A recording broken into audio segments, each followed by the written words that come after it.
మంచి రాజ పరిపాలన చేస్తున్నాడు.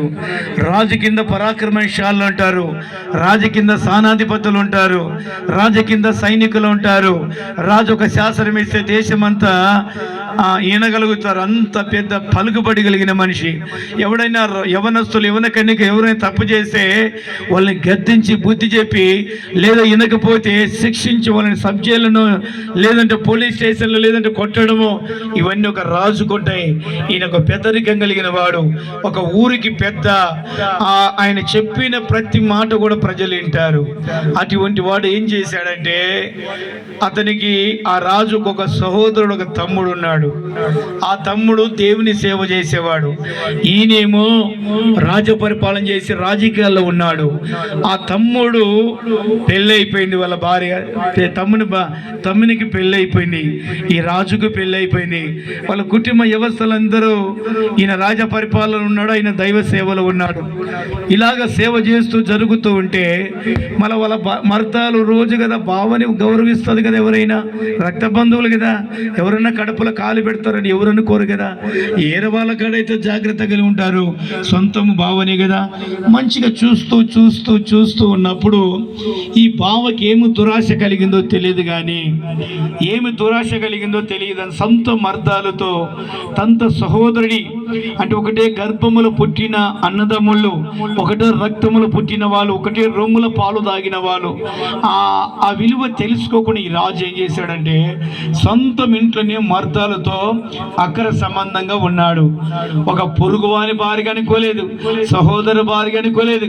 నాకు రాజకీయ బలం ఉంది, నా కింద సైనికులు ఉన్నారు, నేను మానవత్వం తప్పి జీవిస్తున్నానా, మానవత్వం తప్పు లేకుండా జీవిస్తున్నానని పసిపాయిగా మూర్ఖుడిగా ఉండి సొంతము తన తమ్ముని భార్యతో అక్కర సంబంధంగా ఉన్నాడు. ఇలాగ జీవిస్తూ జీవిస్తూ చివరికి వాళ్ళ తమ్ముని ఏం భయపడించారో రాజకీయంతో భయపడించేసి ఆ అమ్మాయిని డైరెక్ట్గా తీసుకొని పెళ్లి చేసుకున్నాడు. ఆ సిచ్యువేషన్ ఎటువంటి దైవజనుడు కదా, ఆయన రాజు కదా, ఆయన ఏమన్నా అంటే ఏమైనా చేయగలుగుతాడు కదా అనుకుని ఊరుకునే ఉన్నాడు. ఊరుకు ఉన్న తర్వాత ఎలిజబెత్ జకరియనే ఒక దైవజనుడికి వృద్ధాప్యంలో యోహాన్ అనే వాడు పుట్టాడు. ఆయన పెళ్లి లేకుండా సమర్పించుకొని సేవ చేస్తున్నాడు. యేసు ప్రభుకు బాప్తిసం ఇచ్చాడు ఈయన. ఈ విషయము ఊరల్లా తెలిసింది. ఈ రాజు తన సహోదరు భార్యతో అక్కర సంబంధం ఉందని తెలిసినప్పుడు ఈ దైవజనుడు సువార్త ప్రకటిస్తుంటాడు కదా, ఈ దైవజనుడికి తెలిసింది. తెలిసిన తర్వాత ఈ దైవజనుడు అన్నాడు, ఇంత పెద్దరికంగా ఉన్నాడే, 10 మంది తప్పు చేస్తే చెప్పకూడదని చేయకూడదని చెప్పాలి కదా, మళ్ళీ ఎలాగ చేస్తున్నాడు అని చెప్పి ఒక రోజున రాజు ఈయన కలిశాడు. కలిసినప్పుడు ఏమని మాట్లాడాడు దైవజనుడు రాజుతో? మార్కు సువార్త, బైబిల్ ఉన్నవాళ్ళు మార్కు సువార్త బైబిల్ ఉన్న వాళ్ళు మార్కు సువార్త 6వ అధ్యాయము 17వ వచనం చదువుదాం. హేరోదు తన సహోదరుడు, మార్కు సువార్త 6వ అధ్యాయము 17వ వచనం. హేరోదు తన సహోదరుడు ఫిలిప్పు భార్య అయిన సహోదరుడు ఫిలిప్పి, ఏ రోజు రాజు తన సహోదరుడైన ఫిలిప్పి భార్య హేరోదియాని పెళ్లి చేసుకున్న హేరోదయను బావని పెళ్లి చేసుకున్నందున యోహాను ఈ సహోదరుని భార్యను చేర్చుకొనుట. దైవజనుడైన సమర్పణ దైవజనుడైన యోహాన్ అంటున్నాడు, రాజా నువ్వు 10 మందికి న్యాయం చేసేవాడు కదా, నువ్వు నాయకట్టల మీద కూర్చున్నవాడు, ఎవరైనా తప్పు చేస్తే నువ్వు చేయకూడదని చెప్పవలసిన వాడవే. సొంతము నువ్వు ఒకటే గర్భములు పుట్టిన నీ సహోదరుని భార్యని నువ్వు భార్యగా చేసుకున్న కట్టెట్ట, ఇది వాస్తవమేనా, ఇది న్యాయమేనా అని యోహాన్ అనే దైవజనుడు ఏ రోజు రాజును డైరెక్ట్ గా మాట్లాడుతున్నాడు.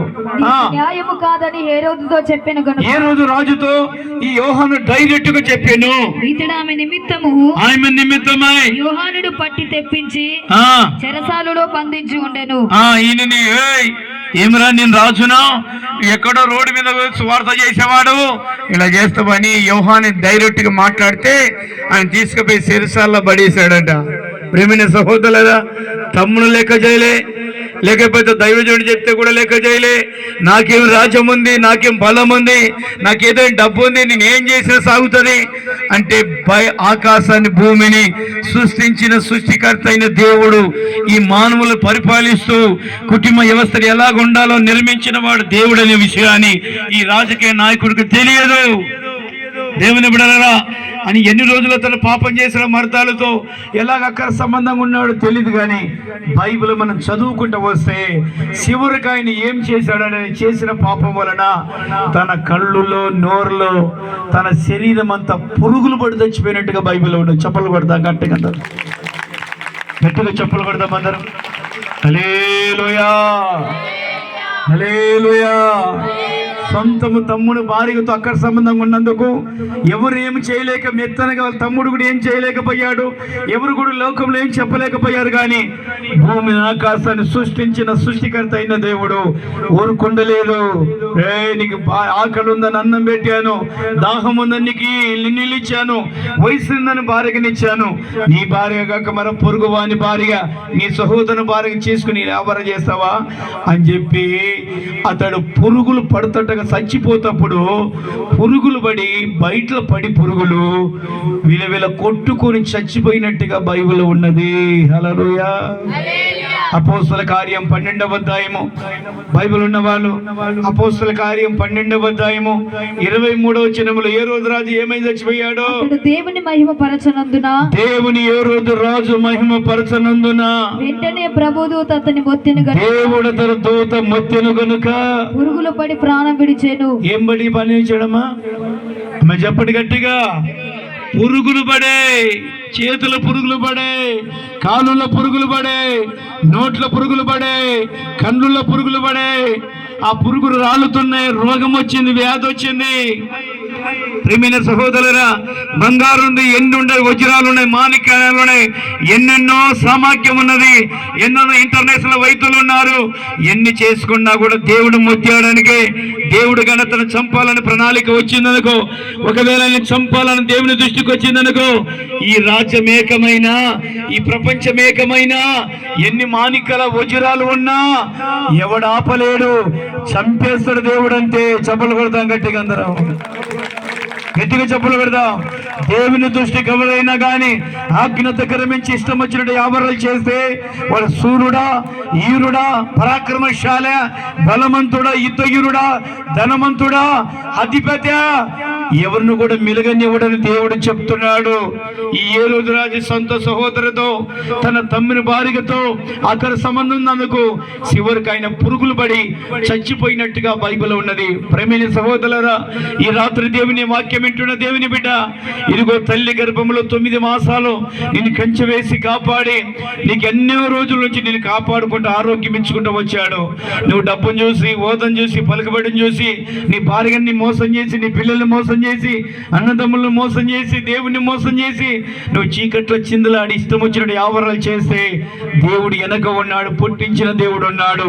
ఒక క్రమం, ఒక నియమం అని పెట్టాడు. పొరుగు వాళ్ళ భార్యలు విలువ కలిగిన వాళ్ళు, వాళ్ళు వేటాడితే దేవుడు శిక్షిస్తాడని వాక్యం ఉన్నది. దాన్ని మేము తప్పిపోతే ఖచ్చితంగా దేవుడు వెనక ఉన్నాడు. ఆయన భయం ఉంది, ఆయన ఉన్నాడు. ఆయన ఒకవేళ కోపం వస్తే, ఏదైనా శాసనం ఇస్తే అది నెరవేరుతుంది.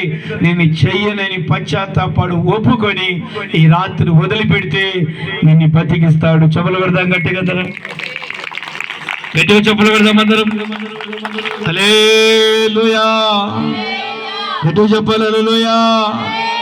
పురుగులు పడి చచ్చిపోయాడు. మళ్ళీ ఎన్ని రోజులు బతికాడు. పురుగులు పడి చచ్చిపో దేవుడే మొత్తాడంట. దేవుని బిడ్డలారా, ఒకవేళ నువ్వు మనుషులు ఎవరైనా వ్యతిరేకమైనా దేవుడు వ్యతిరేకమయ్యాడు అనుకో, దేవుని కోపం రేపేవనుకో, దేవుడు ఒక నిర్ణయం తీసుకున్నాడు అనుకో, ప్రపంచం అంతా అగ్నిగుండమవుతుందని మొదటి రోజు దేవుడు చెప్పాడు. పాపం చేస్తే దేవుని కోపం వస్తే మొత్తం ఈ ప్రపంచం అంతా జలమయములతో చంపేశాడంట దేవుడు. అందుకొనికే దేవుని బిడ్డలు అన్నిటికీ ఆశలు ఉన్నవి, దాహం ఉంది, కోరికలు ఉన్నాయి, తినే అన్నం, ఆకలు ఇవన్నీ ఉన్నవని దేవుడు అన్ని క్రమం పెట్టాడు. ఏది నీకు తక్కువ చేయలేదు. దాంట్లో నేను స్థిరపడు, అంతలేను, క్రమంగా ఉండు. దేవుడు నేను దీవించి ఆరోగ్యం ఇచ్చి ఆవుసునిచ్చి నువ్వు ఎన్ని సంవత్సరాలు భూమి మీద బతకాలో నీ భార్యగా, నీవు, నీ కుటుంబము చల్లగా పచ్చని ఒలివ ముక్కలాగా దేవుని సన్నిధిలో సువాసనగా, పరమల వాసనగా నువ్వు జీవిస్తావు. హల్లెలూయా. గట్టిగా చెప్పండి హల్లెలూయా. ఈ రాజు అలా చేసినందుకు పురుగులు పడి చచ్చిపోయాడు. ఇంకొకటి, రాజు దావీదు ఉన్నాడు బైబిల్